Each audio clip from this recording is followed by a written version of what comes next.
एक राजा ने अपने महल में गरीबों के लिए भोजन तैयार कराया, लेकिन दुर्भाग्यवश खीर में एक सांप गिर गया। किसी को भी इसका पता नहीं चला और वो खीर गरीबों में परोस दी गई और इसे खाने से सभी गरीबों की मृत्यु हो गई। ये देखकर राजा के होश उड़ गए। उसे लगा कि उस पर गरीबों की हत्या का पाप लग गया।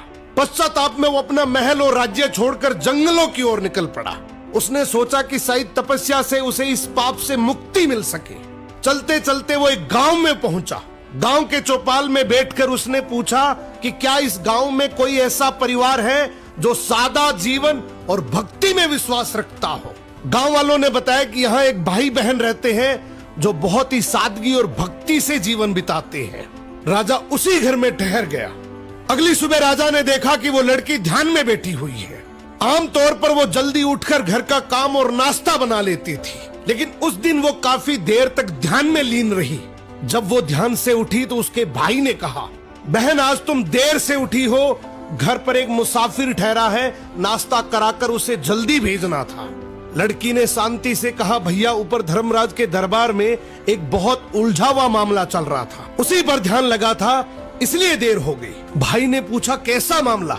लड़की बोली, एक राजा ने गरीबों के लिए भोजन बनवाया था, लेकिन दुर्भाग्यवश खीर में सांप गिर गया और वही खीर खाने से सभी गरीबों की मृत्यु हो गई।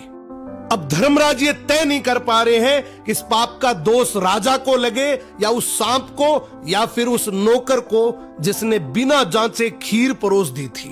राजा ने प्रार्थना की, क्या मैं एक रात और यहाँ रुक सकता हूँ? भाई बहन ने अनुमति दे दी।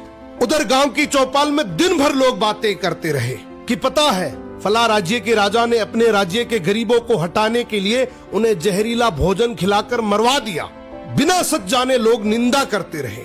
अगली सुबह लड़की फिर ध्यान में बैठी। ध्यान पूरा होते ही वो अपने काम में लग गई। राजा ने उससे पूछा, बेटी अब बताओ गरीबों की मृत्यु का पाप आखिर किसे लगा?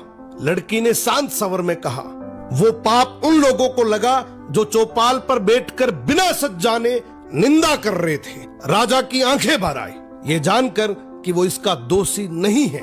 जिंदगी में याद रखना, दूसरों के पाप गिनने वाला इंसान अक्सर अपने सर पर सबसे बड़ा पाप उठा लेता है।